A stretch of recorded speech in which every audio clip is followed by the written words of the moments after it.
neuropatía por atrapamiento se define como una presión o una lesión inducida por presión en un segmento de un nervio periférico que es secundaria a estructuras anatómicas o patológicas. En cuanto a la anatomía del nervio periférico, tenemos el nervio periférico que está rodeado por vainas de mielina que se forman del axón.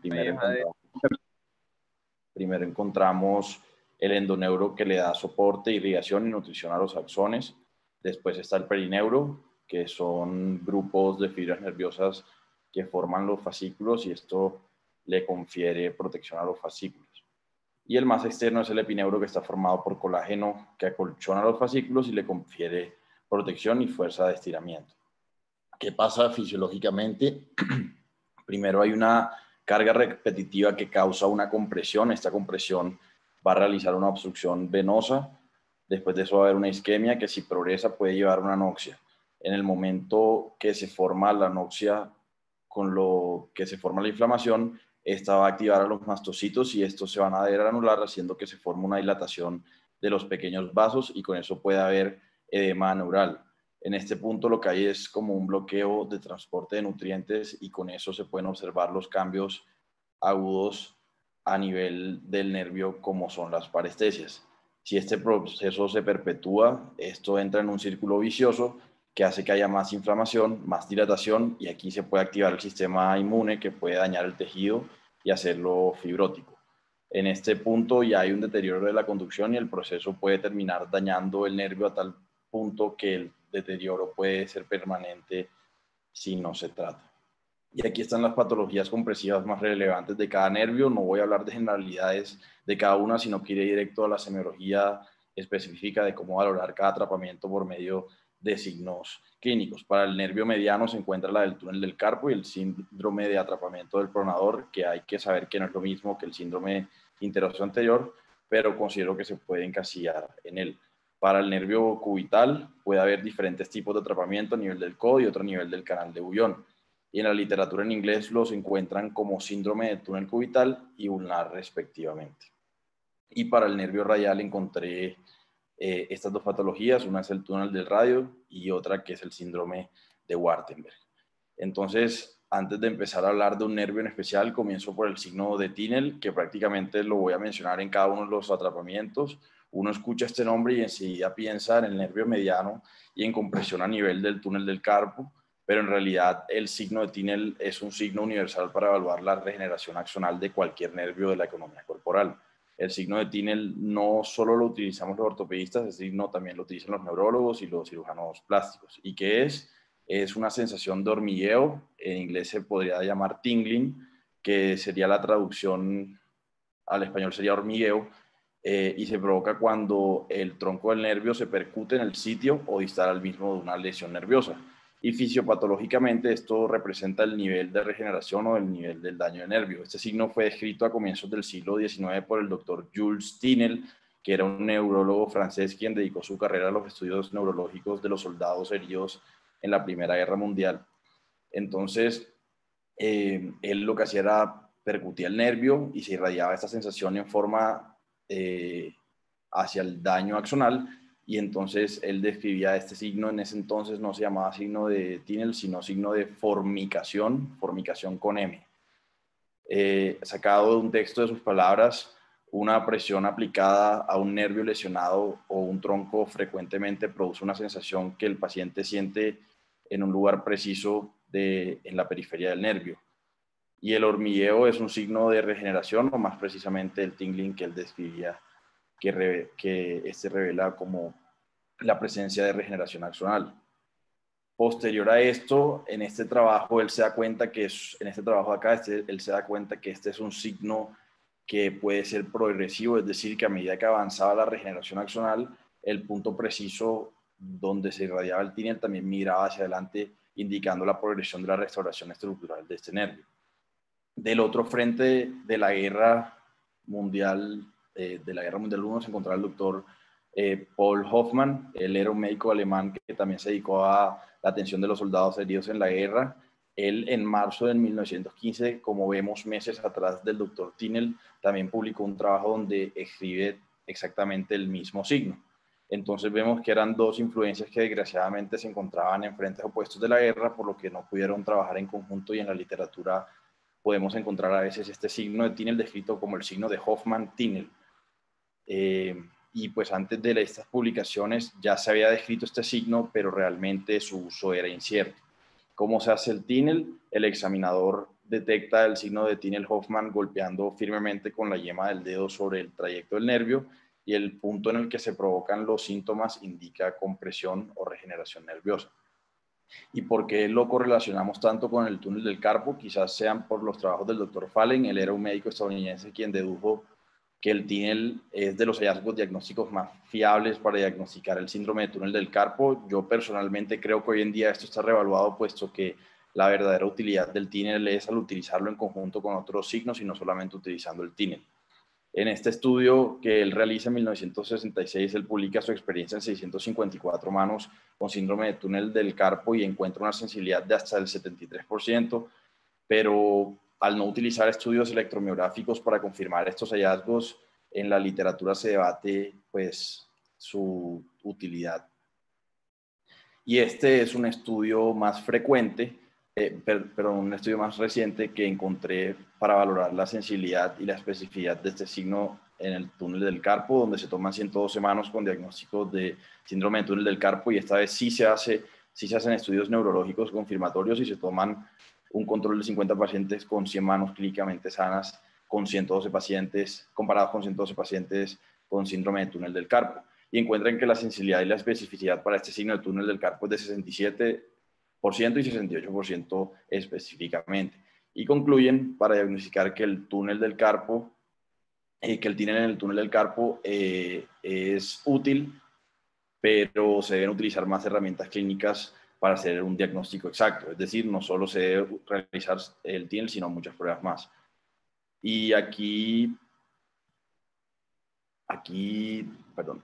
nos ilustran este signo en un contexto de síndrome de túnel del carpo, pero creo que hay dos cosas muy importantes para llevarse a la casa. La primera es que no es un signo de síndrome de túnel del carpo solamente, sino que se puede aplicar para cualquier patología de atrapamiento nervioso.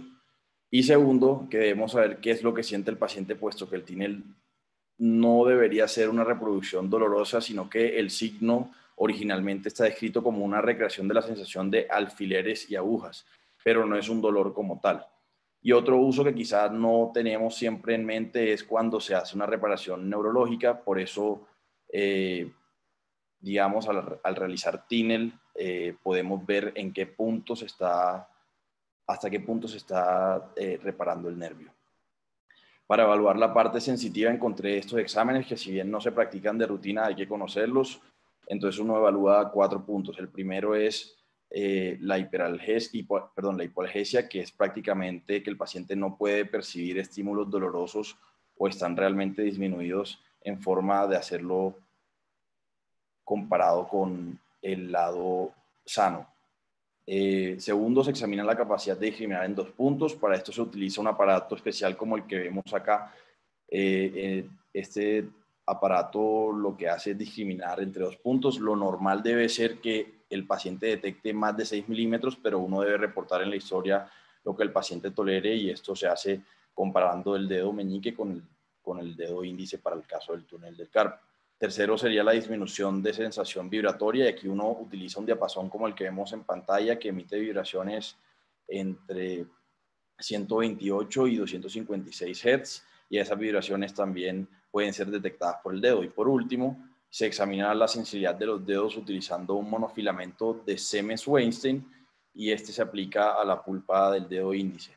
El umbral que el paciente sí o sí debe sentir debe superar el diámetro del monofilamento de 2.83, que es el más bajo. También sería el verde si lo vemos por colores.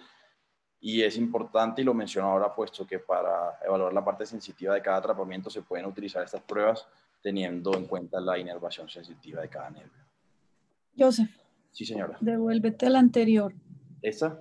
Sí, señor. Está bien todo lo que has dicho al respecto, pero lo que no está bien es decir que no las usamos de rutina. Ok. digamos que cuando uno está evaluando un paciente con una posible atrapamiento nervioso, uno hace un primer examen, digamos, grande de sensibilidad. Si el paciente no refiere algo de hipoestesia en algún sitio, pues evidentemente, pues no la tiene. ¿Sí? Si el paciente, digamos, yo normalmente lo que hago en el examen inicial es hacerle el signo de Tinel, el signo de Fallen, todas estas cosas, y hago una evaluación rápida de sensibilidad, digamos, gruesa, y uno le pregunta al paciente, ¿tiene alguna molestia aquí? ¿O siente igual aquí que acá o acá que acá? Y cuando hay alguna duda, uno pasa siempre a hacerle la discriminación de 2 puntos. Uno no necesita tener un discriminómetro elegantísimo que cuesta $40. Existen los ganchos de clip y ustedes creo que los han visto. No sé si tú no los has visto, pero todos nosotros usamos los ganchos de clip y uno mide la distancia en una reglita y con eso se puede medir perfectamente. La sensación vibratoria sí verdaderamente cada vez la usamos menos. Yo tengo por ahí un diapasón que creo que debe estar un poco oxidado, pero esa es una manera adicional cuando uno tiene dudas al respecto. Y la prueba de monofilamentos, la discriminación de 2 puntos y las pruebas de los monofilamentos hablan de densidad de inervación. Entonces, no todo el mundo tiene los monofilamentos, pero los monofilamentos simplemente son como una especie de nylon que va aumentando en grosor y ese valor de 2.84, si yo no me acuerdo mal, es un valor, una cantidad logarítmica de la distancia mínima. Yo no sé, tiene una descripción que Del si peso, de la Adiela está fuerza en por ahí, ¿se gramos. acuerda? De la Señor, fuerza en gramos, de la fuerza en de la gramos. fuerza en gramos, exacto. Esa es la cosa. Entonces, Ahorita me permites, yo sí, señor. complemento también un poquito. Sí, sí, doctor. Entonces, la idea es que, Mercho, lo que no quiero que quede en la cabeza es que no se usan y que esto es una cosa rara. Sí se usan. De pronto, la que menos usamos en la vida práctica es la sensación vibratoria. Las pruebas de monofilamentos, si bien no puede que nosotros no tengamos, yo sí tengo los monofilamentos, no siempre están, por ejemplo, en la consulta, creo que no hay, pero por ejemplo, cuando uno manda un paciente con un atrapamiento nervioso o tiene una reparación de un nervio periférico, generalmente nuestras fisioterapeutas tienen los monofilamentos y le hacen un examen y le mandan a uno esa información que uno debe tenerla muy presente porque eso habla de reinervación y de densidad de inervación. Entonces, lo que no quiero que quede en la cabeza es que esto no se usa, es súper útil.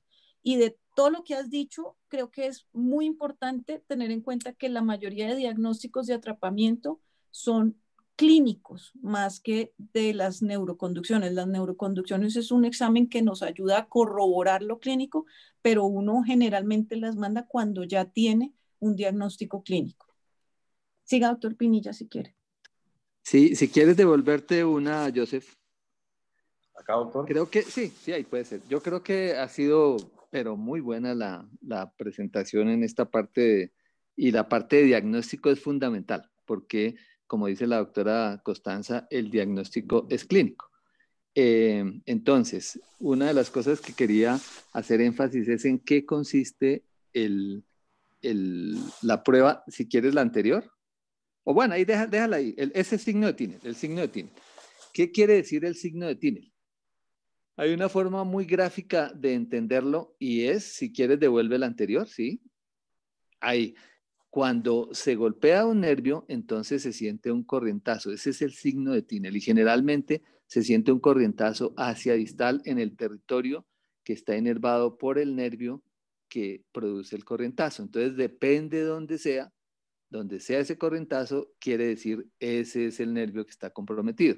La semana pasada vimos hace 15 días a una oftalmóloga de la fundación que tenía un Tinel, pero sobre la rama sensitiva del nervio radial, en la muñeca también. Entonces ahí ella sale con su perrito, como sale a la doctora Connie, con su correa en la muñeca, y seguramente por eso hacerlo crónicamente en estos días de la pandemia, pues se está haciendo un síndrome de Wartenberg, que es la compresión de la rama sensitiva del radial. Lo que nos quiere decir el signo de Tinel no es que haya reinervación realmente, lo que nos quiere decir es que todo el proceso de anoxia y todas esas cosas ha hecho que la mielina se esté deteriorando cuando es una compresión. Entonces es como si un cable eléctrico que tiene su cobertura de plástico y todas esas cosas, se le quita el cable, entonces puede haber un cortocircuito y salen chispas. Entonces lo mismo pasa al hacer el signo de Tinel, se siente ese corrientazo. Entonces, es un signo que va a dar entonces en dos situaciones. La una cuando hay una compresión y la mielina se está dañando y entonces el nervio, por decirlo así, queda expuesto. ¿Qué es lo que le produce y por qué es en ese punto específicamente? Porque en ese punto queda el borde del ligamento transverso del carpo. Entonces ahí es el sitio donde queda el borde sobre el nervio y eso hace que ese pedacito del nervio se desmielinice. Y los que han visto pues las operaciones del túnel del carpo ven que ahí ahí está ensanchado el nervio un poquito y puede aplanarse después porque la compresión produce eso. Entonces ese es el origen del signo del Tinel allí. El signo de Tinel también se presenta, como lo mencionaste muy bien, cuando hay una herida nerviosa. Si se corta a alguien en una mano, ¿cierto? En una mano se corta el dedo, por ejemplo, hemos tenido varios, ustedes han visto, que se han cortado con cuchillo al separar unas arepas o cualquier cosa de esas. Entonces, en el signo que está cortado, donde quedó el extremo del nervio proximal, ahí va a haber un Tinel. ¿Por qué? Porque ahí hay una pérdida de la continuidad del nervio, entonces la mielina está perdida. Entonces ahí va a haber por las fibras están expuestas, entonces ahí hay un signo de Tinel. Ahí no hay ninguna brote axonal ni nada en ese momento, el nervio está cortado, pero sí hay signo de Tinel porque hay pérdida de la continuidad de la mielina. También se produce el signo de Tinel y se va moviendo cuando hay una regeneración nerviosa. Entonces, donde no hay mielina y hay nervios, hay axones ahí, entonces, y uno percute y no hay mielina, entonces ahí se produce un Tinel. Como se sutura el nervio, entonces va a demorarse el Tinel más o menos en las suturas como un mes y apenas empieza a pasar, empieza a crecer como 1 milímetro por día el brote axonal, pero primero está el brote axonal y luego viene la mielinización. Entonces, la mielina va cubriendo lo que va avanzando, va detrásito del brote axonal. Entonces, por eso es que uno va siguiendo el brote axonal y se va dando cuenta que está desmielinizado, que va avanzando. Entonces, esa es la finalidad del Tinel y se va a ver en esas situaciones, cuando hay una compresión, cuando hay un corte agudo, cuando hay una reparación nerviosa. Entonces, eso sería. La otra cosita que quería completar de las dos siguientes diapositivas. Por supuesto, esto no es cosa del pasado ni nada. Y entre otras cosas, la foto de la mitad de la vibración está mal examinada. Eso no se hace en la prominencia ósea. En la prominencia ósea, los diapasones se utilizan así en otorrino. Sí, pero cuando los usamos para sensibilidad se utilizan por el otro extremo porque es el extremo que vibra más y se hace sobre la cosa acolchada, sobre el pulpejo. Y hay de 256 y de 30 ciclos por segundo. Por supuesto, yo los conozco, los tengo, los uso. El que se afecta primero es la sensibilidad de 30 ciclos por segundo, que son los corpúsculos de Vater-Pacini, es lo que primero se altera. Entonces, y es lo que primero se recupera. Entonces, cuando es una cosa muy leve, entonces uno va a encontrar que la sensibilidad con 30 ciclos por segundo es diferente a la de 256 ciclos por segundo. Puede estar alterada la de 30 ciclos, pero no la de 256. Pero esto es fino y pues lógicamente pues eso es lo que hace la diferencia entre quienes nos gusta más determinado campo y un médico general, pues que va a tener los diapasones. Eso por supuesto no es. Y el discriminómetro, pues generalmente casi todos los cirujanos de mano lo tenemos, pero se puede hacer, por supuesto que se puede hacer con un clip y lo hacemos habitualmente. Sin embargo, pues hay estudios que muestran, ustedes saben que hay gente desocupada para hacer estudios, entonces hicieron estudios con microscopio para ver si los clips eran todos iguales y los clips no son iguales. Entonces, como para desacreditar el uso de los clips y promover la venta de los discriminómetros, diciendo que como no son exactamente iguales, entonces el examen no es tan verídico, pero no, por supuesto. Y hay una cosa, la sensibilidad de los puntos se puede hacer o estática o dinámica. Y por supuesto es más sensible la dinámica porque las huellas digitales están marcadas para que debajo de cada cima hay una fila de receptores de sensibilidad, de Merkel y todas esas cosas, de Meissner. Entonces, de tal manera que cuando uno mueve, y lo puede hacer con la uña, lo puede hacer con un lápiz, lo puedes hacer con un clip, lo que sea. Entonces, el tacto superficial es lo más sensible. La discriminación de 2 puntos no se hace en la mano, se hace en el cerebro. El cerebro es el que interpreta y dice hay 2 puntos o hay 1 punto. Y pues lógicamente a nivel del pulpejo va a estar entre 2 y 4 milímetros o 5 milímetros y en otras regiones del cuerpo pues va a ser más. Y si es los filamentos de monofilamentos de Siemens-Weinstein, el problema que tiene es que son muy frágiles, entonces fácilmente se dañan y por supuesto los míos se dañaron hace mucho tiempo y ese sí se lo dejo yo a ella que lo interprete y lo haga. Pero estos exámenes se hacen, el examen de la sensibilidad es muy importante para hacerlo. Creo que vamos muy bien, excelente va la charla. Muchas gracias, Joseph. Muchas gracias a ustedes, doctores. Bueno, Joseph, sí, señor. qué pena, voy a meter yo la cuchara a 4 cositas. Primero, insistir, como ya lo dijo la doctora Moreno y el doctor Pinilla, el diagnóstico del túnel del carpo es un diagnóstico clínico. Eso quiere decir que entre más signos y síntomas tenga yo con el paciente, pues más certeza tengo yo del diagnóstico. Quisiera mencionar nuevamente el signo de Tinel, que como bien decía ahí, indica que hay una reparación nerviosa. Eso quiere decir que es un signo que no lo encuentra uno en los primeros estadios del síndrome de túnel del carpo. Tercero, hay otro signo descrito en los años 90 que se llama el signo de Durkheim, que básicamente consiste en hacer una compresión en la parte palmar, en la zona del túnel del carpo, y durante 30 segundos, y esto reproduce las disestesias en el territorio del mediano. Este signo es muy importante porque pueden haber pacientes, sobre todo pacientes mayores, que tengan limitación para la flexión de las muñecas, entonces no va a poder hacer uno el Fallen.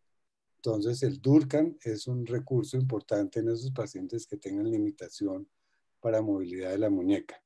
Lo otro que también es importante y que vale la pena que busquen y revisen es la unión de los dos signos de Fallen y Durkheim, Sí, sí, señor. en donde se ha visto cómo aumentan la especificidad y la sensibilidad para el diagnóstico de túnel del carpo. Entonces Sí, sí. eso creo que es bien importante. De resto me parece que muy bien. Muchas gracias. Gracias a usted.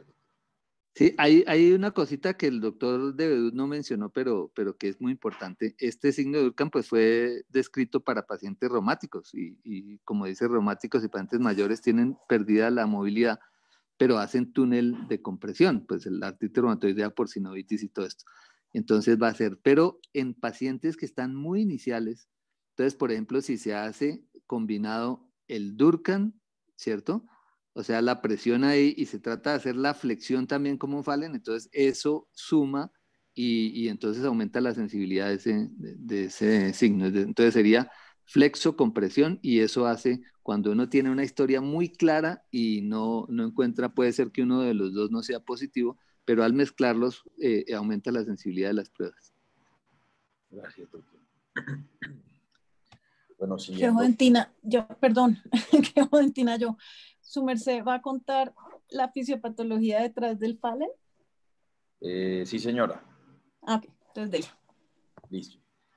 Bueno, siguiendo ahora sí con la semiología como tal del nervio mediano, vamos a hablar de las dos patologías de las que hablé al inicio, empezando por el síndrome de túnel del carpo, que es una afección en la cual existe una presión excesiva del nervio mediano a nivel del túnel del carpo.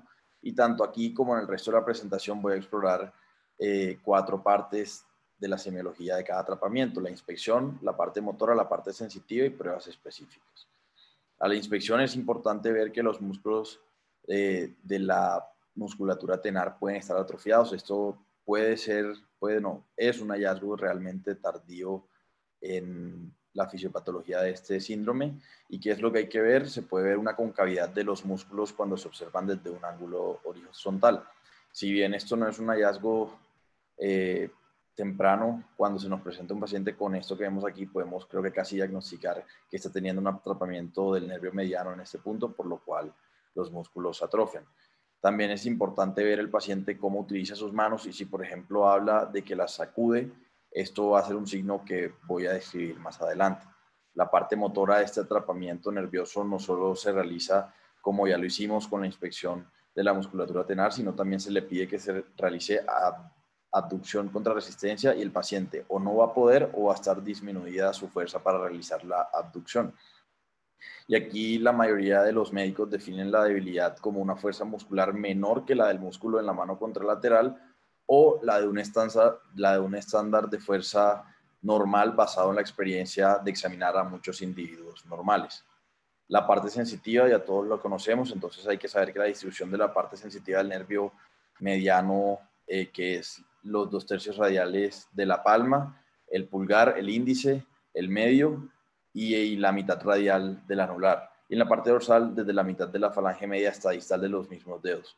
Y aquí es importante mencionar que si bien este es el territorio del mediano, en el túnel del carpo no se afectan sino los dedos, dados que la inervación de la área tenar de la mano está dada por la rama cutánea, palmar cutánea del mediano, y esta no entra en el túnel y no se comprime.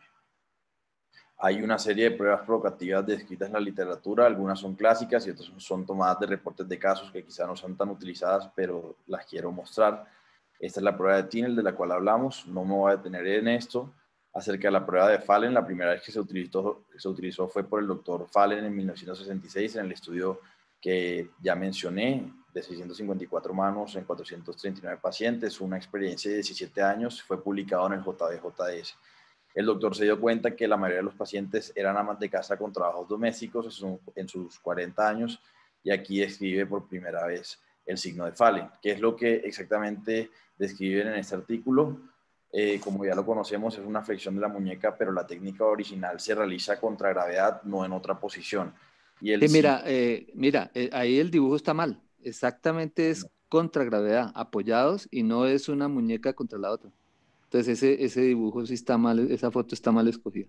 Sí, señor. Se ha popularizado, pero esta no es la forma original correcta. De acuerdo, doctor. Eso iba a mencionar, que esta es la forma errónea de hacerla, por supuesto que en el artículo original se describe contra gravedad. Y bueno, y el otro dato que es muy interesante es que con esta actitud, a medida que la muñeca se flexiona, el flexor digitorum profundus se contrae en dirección proximal, arrastrando los lumbricales consigo. Entonces, así la maniobra de Fallen puede provocar un pinzamiento del nervio mediano entre el borde del ligamento transverso del carpo y el borde distal del radio, provocando los síntomas que pues, ya conocemos.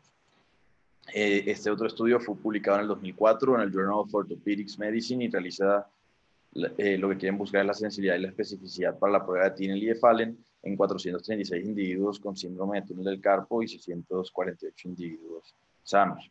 Entonces, para el diagnóstico de túnel, aquí también se usan estudios de conducción nerviosa y encuentran la sensibilidad de 67% y especificidad de 93%, mientras que la del Tinel era de 53% y 95%. Y concluyen que la prueba de Fallen y el signo de Tinel no son aptas para programas de cribado, sino que deben ser utilizadas también en conjunto.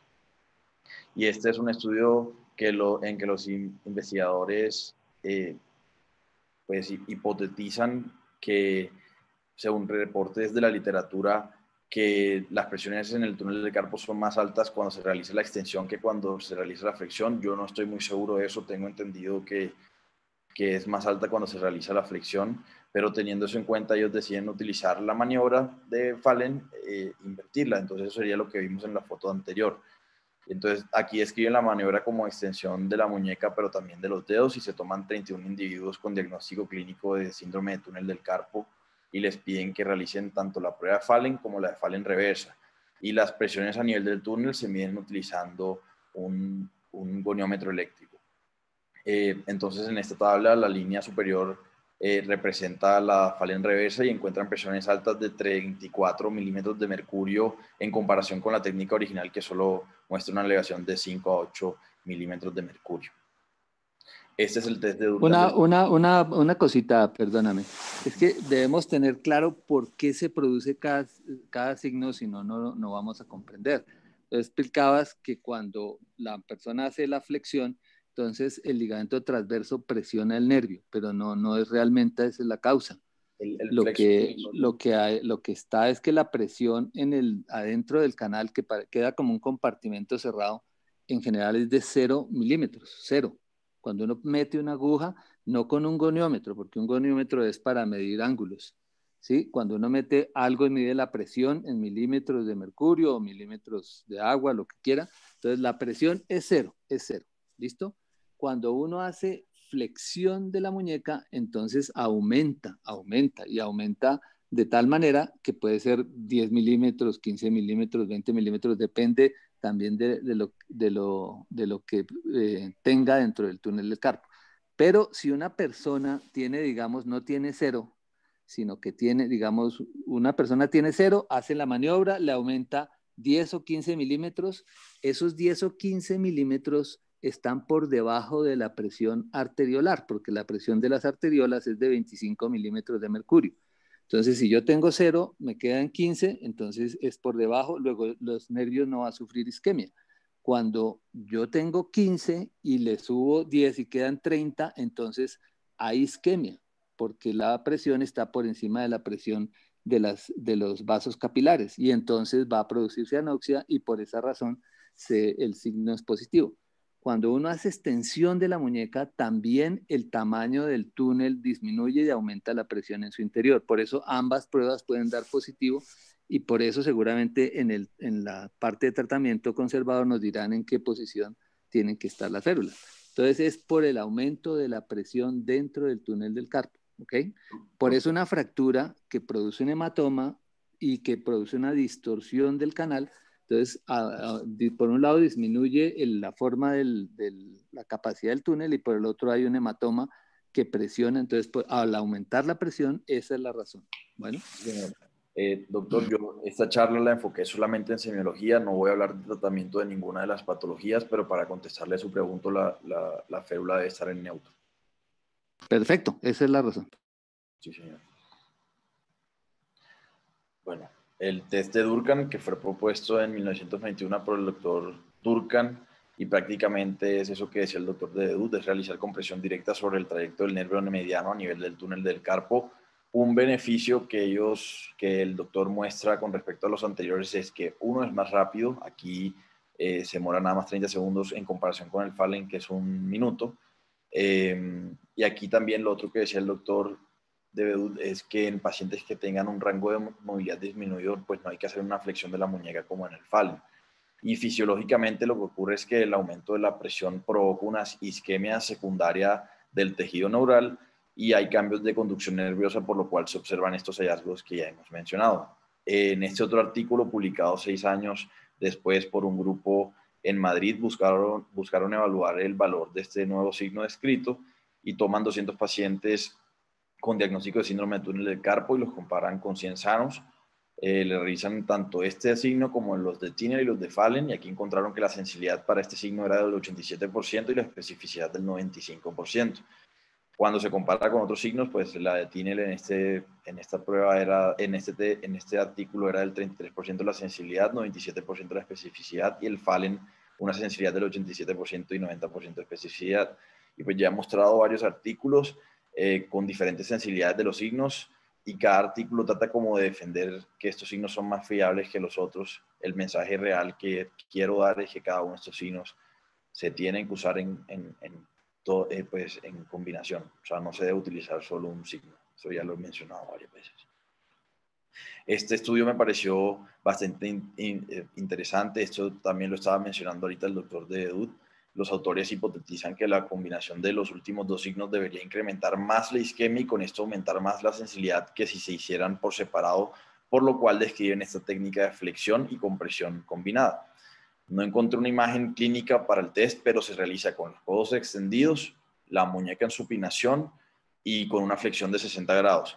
Y al mismo tiempo se aplica una presión a nivel del túnel del carpo, y a diferencia de este test del de Fallen dura también solo 30 segundos. Entonces ellos toman 64 pacientes con 95 manos enfermas y los comparan con 50 pacientes con 96 manos sin alteración. Y a esto les aplican las técnicas que ya vimos, y adicional a esta nueva técnica de HIT encuentran que la sensibilidad y la especificidad es superior para este último test.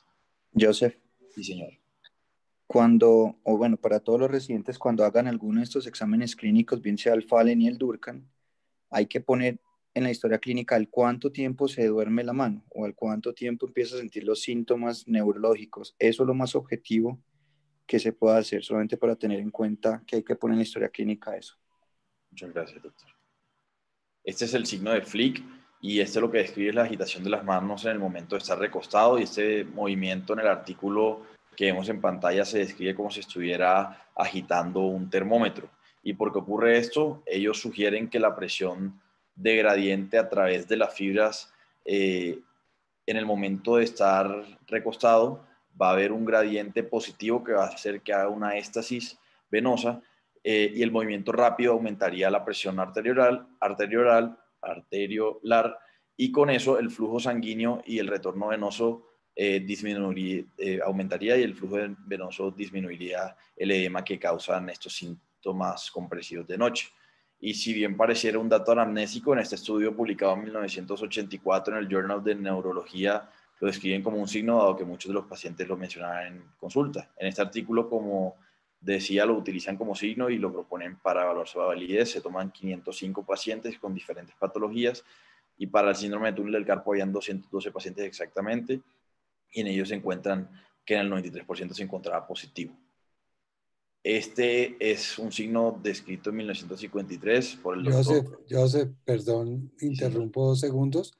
Sí, señor. Pues ahí sale muy elegante el paciente de corbata y todo, pero normalmente ese movimiento y eso lo haces entre 1 y 3 de la mañana, que es cuando les dan las disestesias. Sí, Pero Están ahí pijamados. veo que duerme muy elegante de corbata. sí, señor.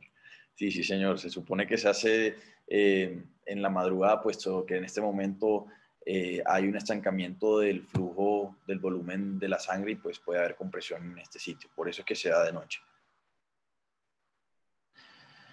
Bueno, siguiendo, este es el test del torniquete. Una anotación es la siguiente.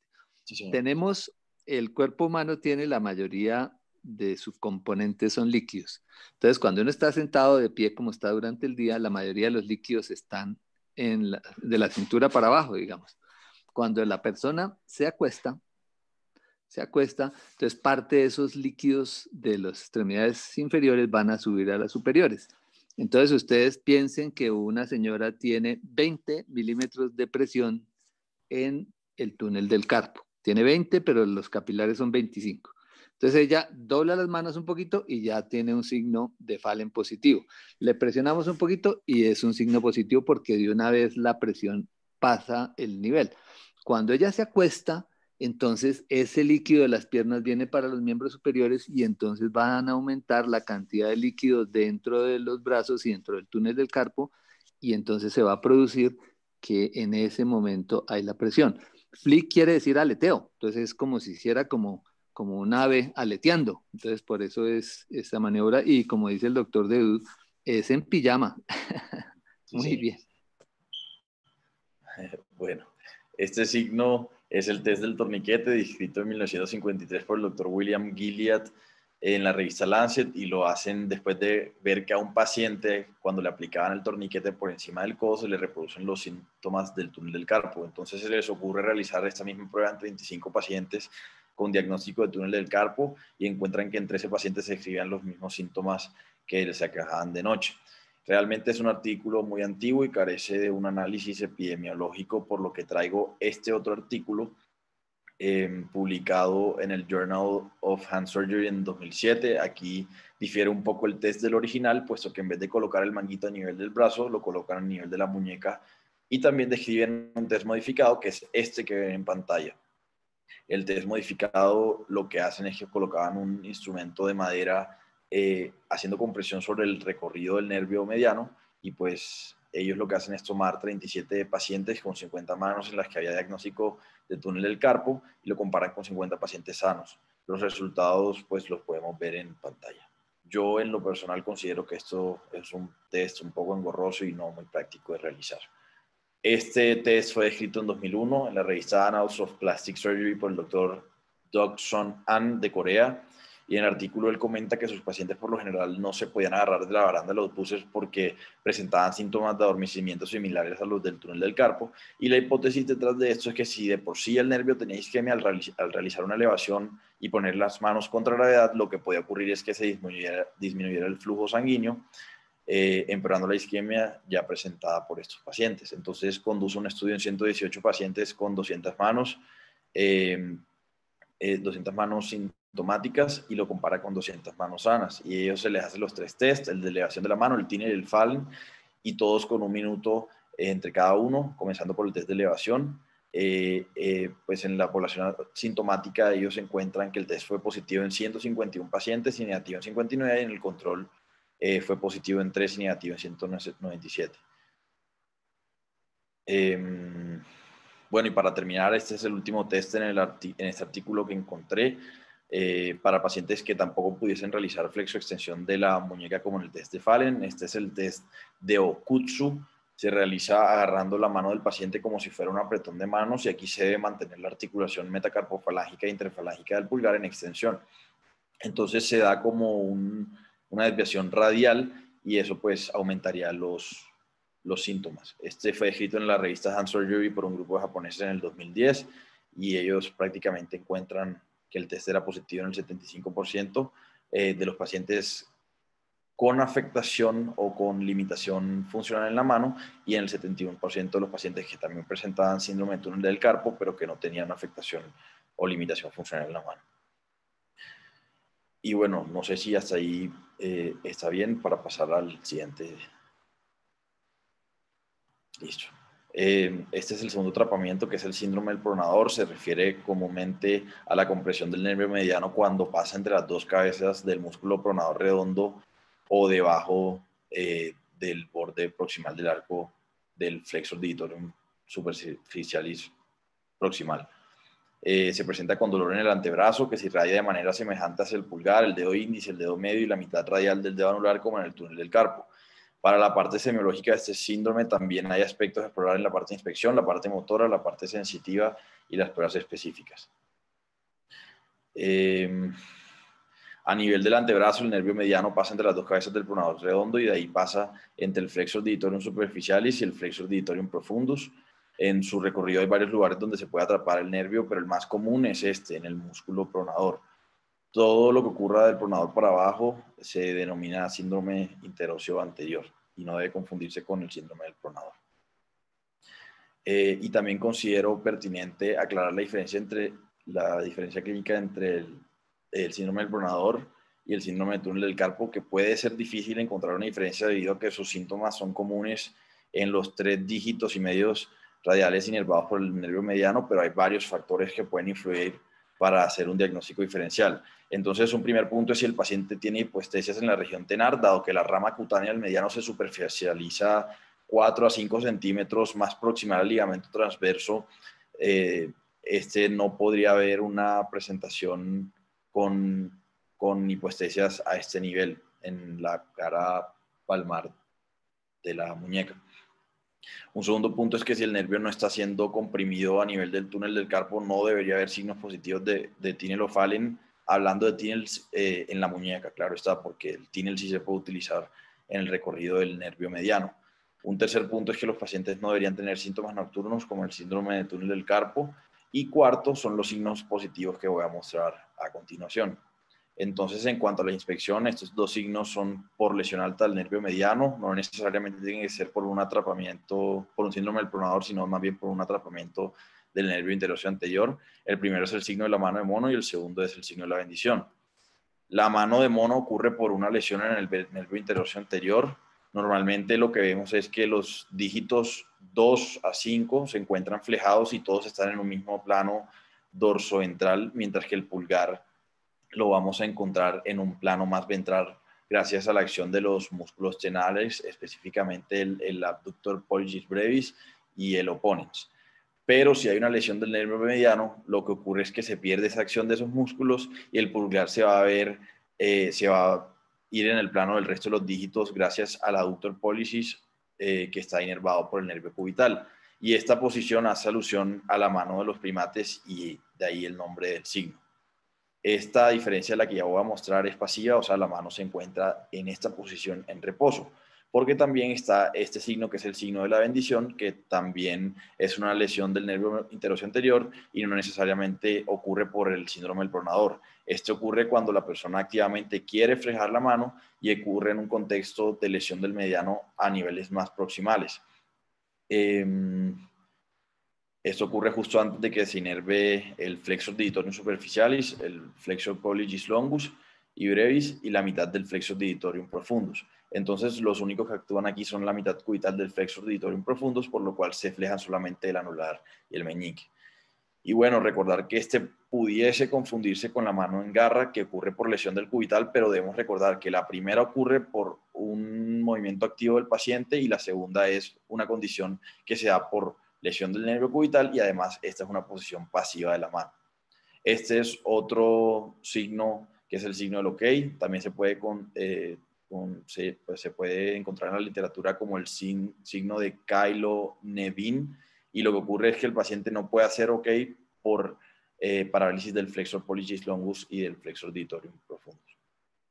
Y las maniobras provocativas que encontré en la literatura para este síndrome son las siguientes. Esta es la prueba de compresión del pronador, que es positiva cuando los pacientes se reproducen los síntomas dentro de 30 segundos de aplicar una compresión profunda y sostenida a nivel del músculo pronador. Para encontrarlo, entonces se dice que uno tiene que buscar el pronador 6 centímetros distal al pliegue del codo y 4 centímetros lateral al epicóndilo. Pero si el brazo no está afectado, no debería permanecer asintomático.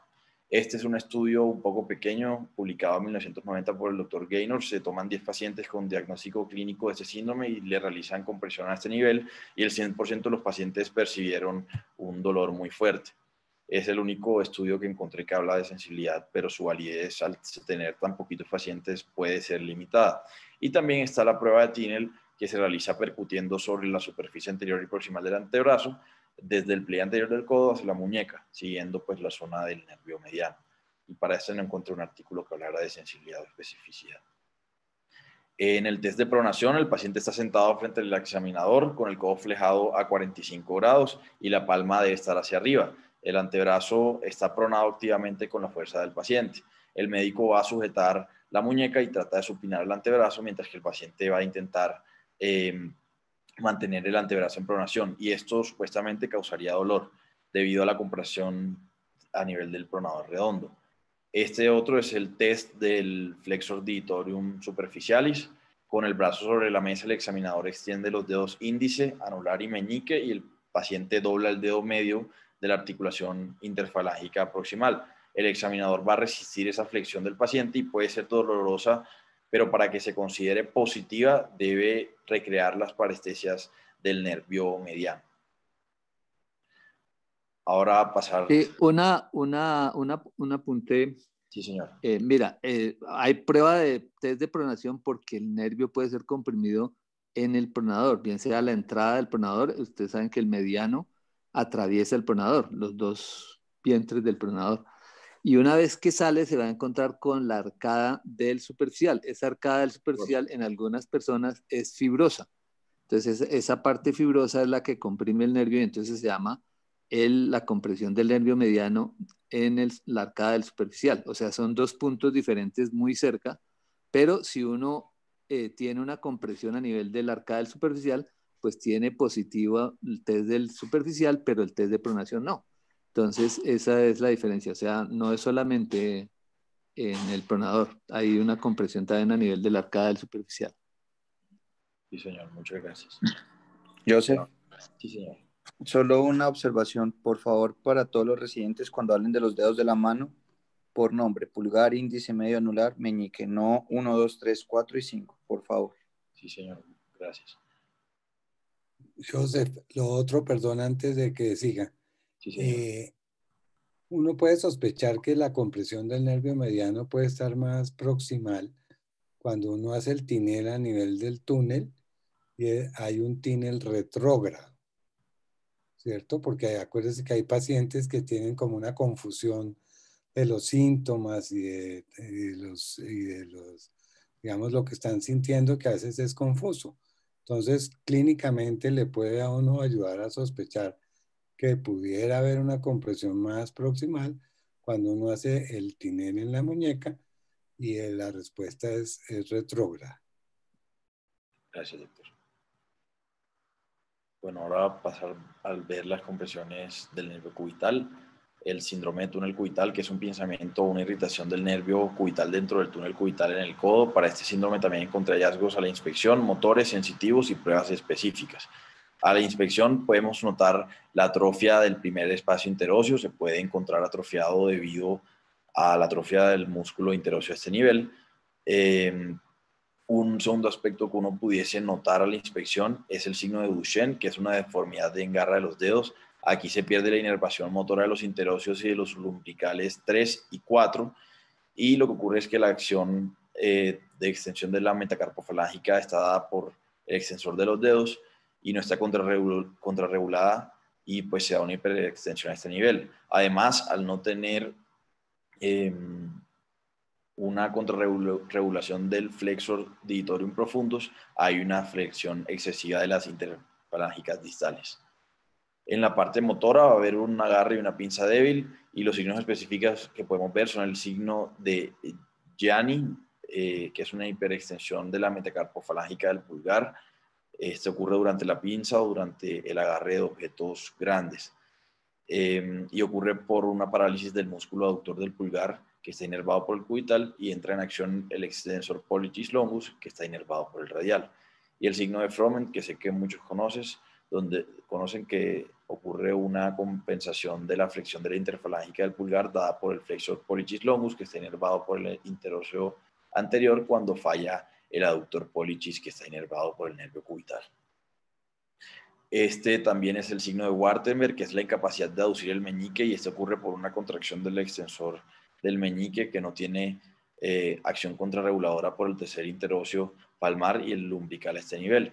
Y este es el signo de Masse o de Mas, que es un arco palmar aplanado y ocurre debido a la parálisis del oponente del meñique. Y estos son otros signos que también encontré, pero no tengo foto, pero igual los quiero mencionar. El signo de Andre Thomas, que al flexionar la muñeca y extender los dedos se hace más pronunciada la deformidad en garra. Otro signo se llama Pitres Testut, que es la incapacidad para abducir el tercer dedo extendido hacia el lado radial o cubital cuando la mano está en una superficie plana. El signo de Earl Balstow, que es la incapacidad para cruzar el dedo medio dorsalmente sobre el dedo índice, o al revés, el dedo índice sobre el dedo medio. El signo de Flat, que es una pérdida de la integración de la flexión de la metacarpofalángica y de la interfalángica, o sea que la metacarpofalángica no se va a flejar hasta que no se haya flejado por completo la interfalángica. El signo de Smith, que es una pérdida de la movilidad lateral activa de los dedos en extensión, y esto se da a una parálisis de los músculos interóseos e hipotenares. Y el signo de Pollock, que es la pérdida de la potencia para flexionar la articulación interfalángica distal en el anular y el meñique, debido a que hay una pérdida de la fuerza del flexor digitorium profundus en su porción cubital. Y bueno, y la parte sensitiva se afecta con el recorrido del nervio cubital, entonces se afecta en el dedo meñique y la mitad del dedo anular y la zona de la región hipotenar, así como el dorso cubital de la mano. Pues aquí es importante aclarar este punto, puesto que en el próximo síndrome de atrapamiento no vamos a ver alteración del dorso o de la palma de la mano. Y las maniobras provocativas que encontré en la literatura para este síndrome son las siguientes.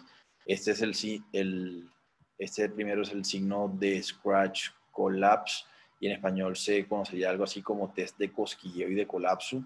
Aquí se le pide al paciente que haga rotación externa de los hombros contra resistencia al examinador, debe hacer una extensión de los codos, y el examinador le hace como un cosquilleo o un masaje en el área del túnel cubital donde estamos suponiendo que está el atrapamiento, y esto va a causar una alodinia que va a hacer que el paciente deje de resistir esta fuerza y va a rechazar al examinador, o sea, como si se estuviera colapsando.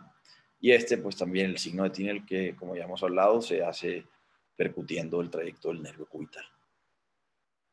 Aquí este es el test de flexión del codo, entonces se realiza flexión completa del codo, supinación del antebrazo, la muñeca debe estar en neutro y 90 grados de flexión del hombro. Y se deja en esta posición durante 1 minuto, y esto debería reproducir los síntomas. Y siguiendo con la neuropatía del túnel del nervio cubital, está la neuropatía por compresión del nervio cubital causada por compresión directa en el canal de Bouillon. Aquí se pueden observar exactamente los mismos signos de inspección que en el túnel cubital, es decir, se puede observar una atrofia del primer espacio, se puede observar la mano en garra, el test de Froment, el test de Yanni, el test de Wartenberg, el test de Mace van a estar positivos. Y para este no encontré una prueba provocativa como tal a las ya descritas. Entonces la diferencia con el anterior, para diferenciarlo, es que el dolor esta vez no se pronuncia en el codo y que los test de provocación pues obviamente no van a estar presentes. Y otro hallazgo importante para diferenciar es que en este nos afecta la rama palmar o dorsal que inerva la parte cubital de la mano y del dorso de la mano, dado que estas salen en 6 centímetros proximal a la muñeca. Y aquí sí hay que tener en cuenta la anatomía del canal de Bouillon. Esta se divide en 3 zonas. La zona 1 es proximal a la bifurcación del nervio cubital y consta de fibras sensitivas y motoras del nervio. Entonces, todo lo que ocurre en esta zona va a tener esas dos alteraciones, tanto motoras como sensitivas. La zona 2 representa la rama motora del cubital y esta va a estar distal a la bifurcación. Y aquí solo vamos a ver alteraciones motoras. Y está la zona 3 que representa las ramas sensoriales del cubital y aquí solo se verán alteraciones sensitivas. Y bueno, el último nervio que voy a mencionar es el nervio radial. Aquí existen 2 patologías compresivas reportadas en la literatura. La primera es el síndrome de túnel radial y la segunda es el síndrome de Wartenberg.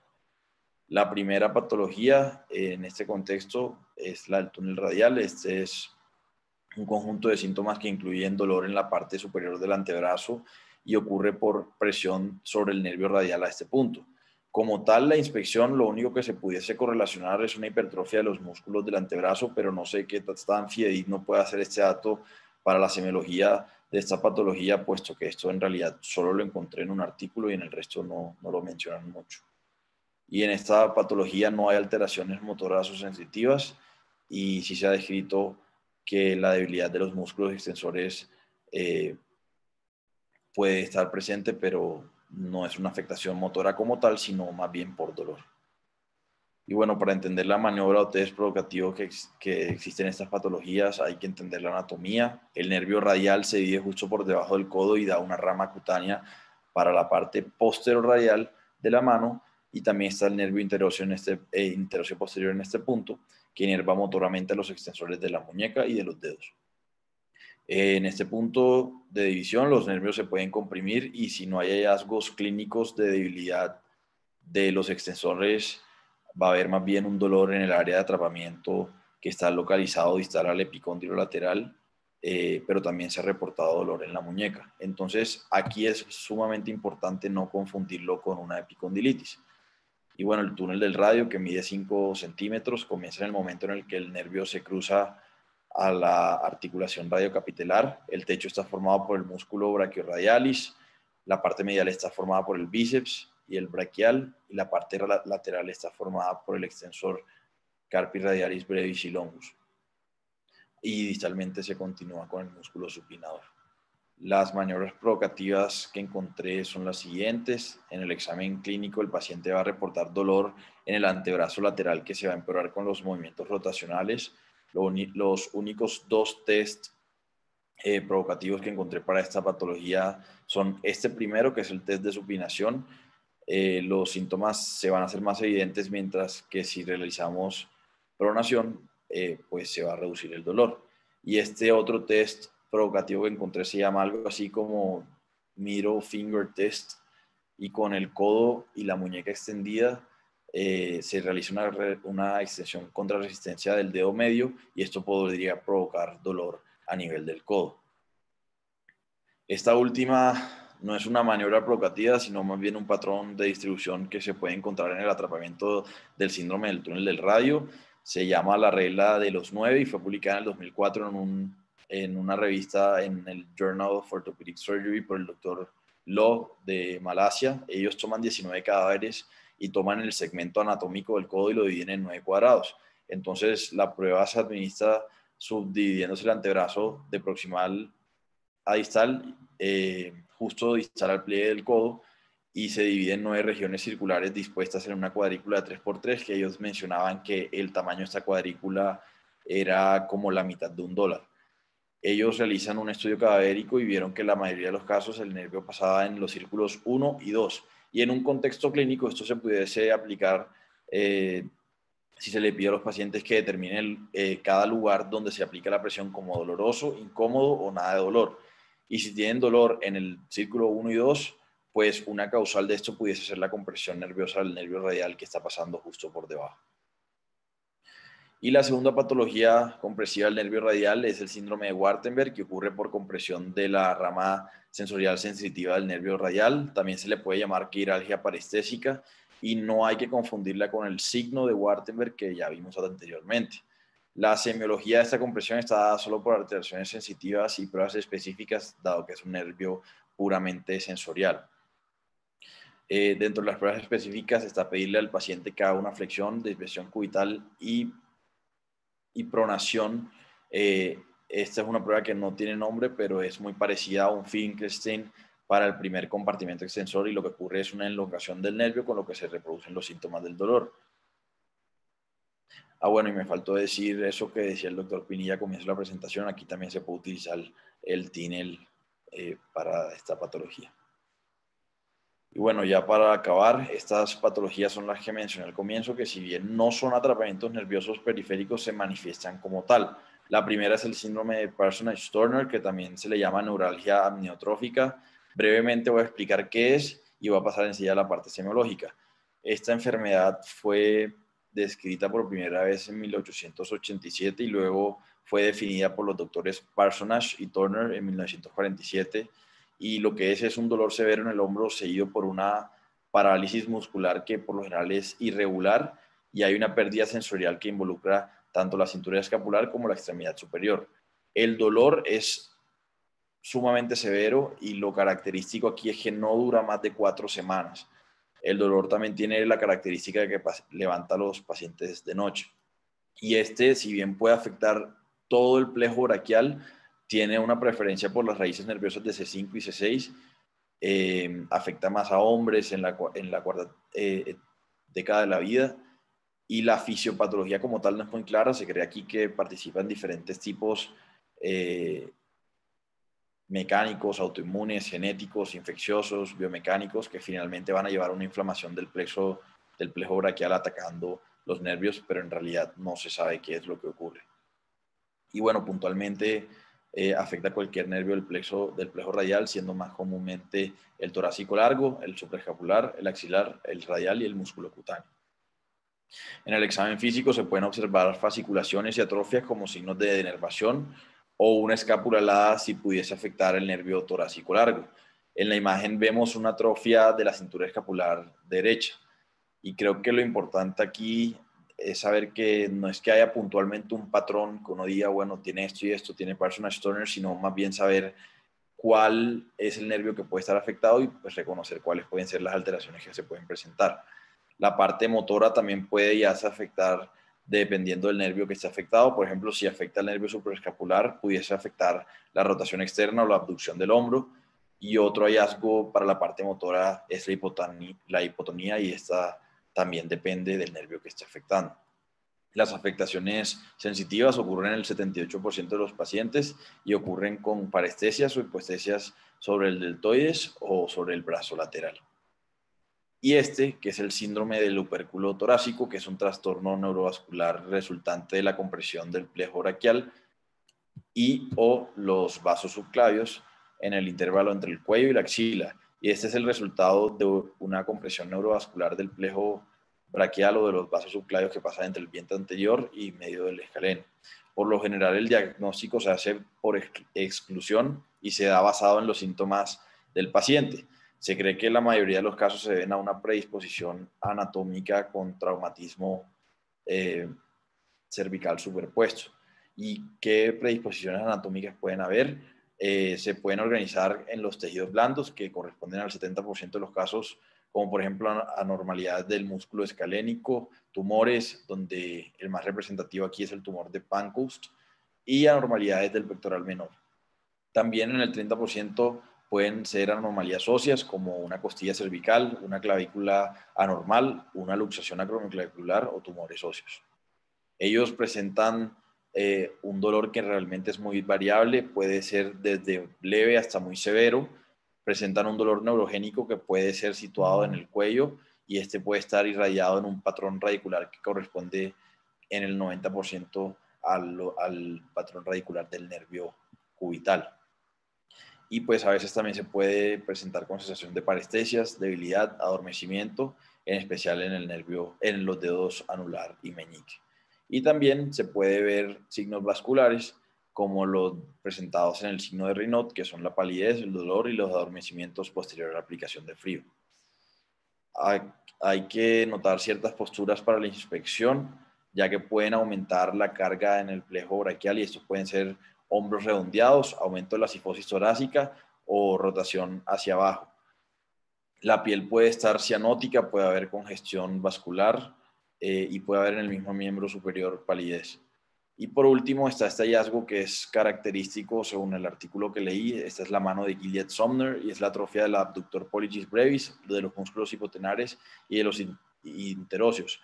Sin embargo, no entiendo por qué es característico, dado que esta enfermedad pudiese presentarse perfectamente en una compresión cubital baja.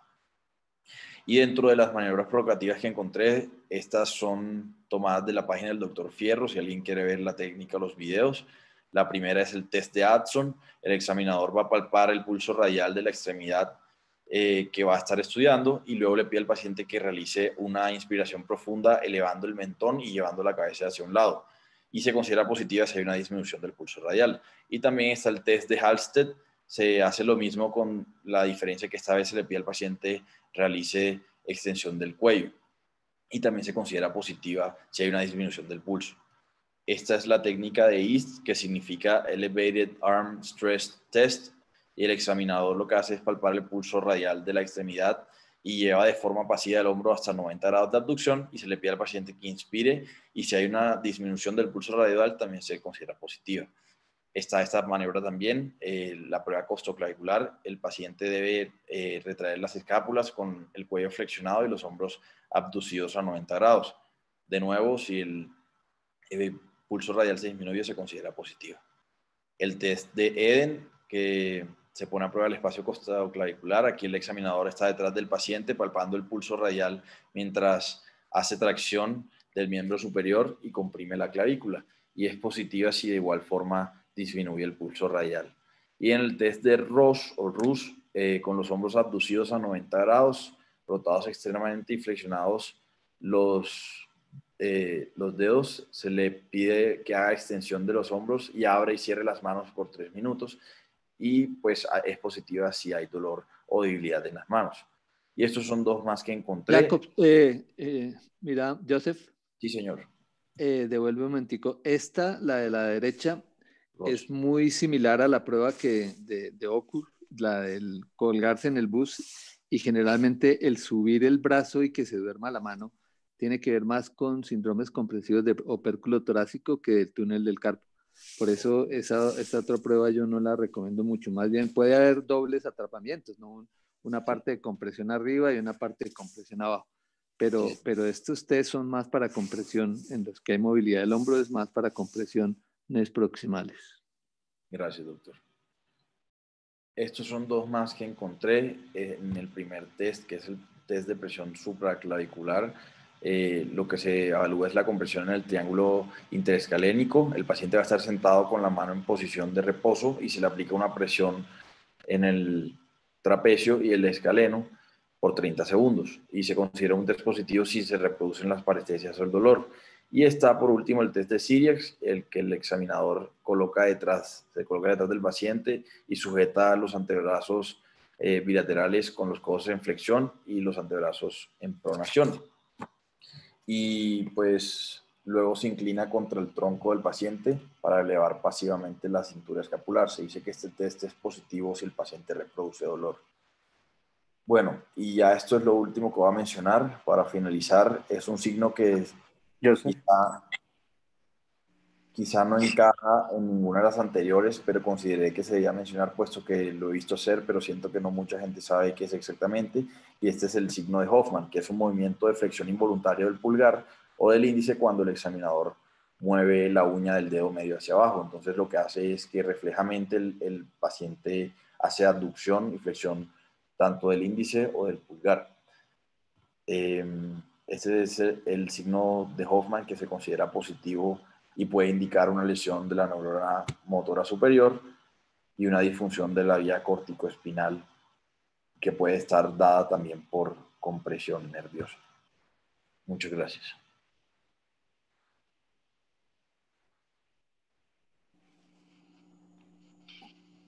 Buena presentación, Josefo. Muy bien. Gracias. Muy detallada y muy buena. Muchas gracias, Joseph. Gracias, doctor. ¿Alguien tiene preguntas o dudas?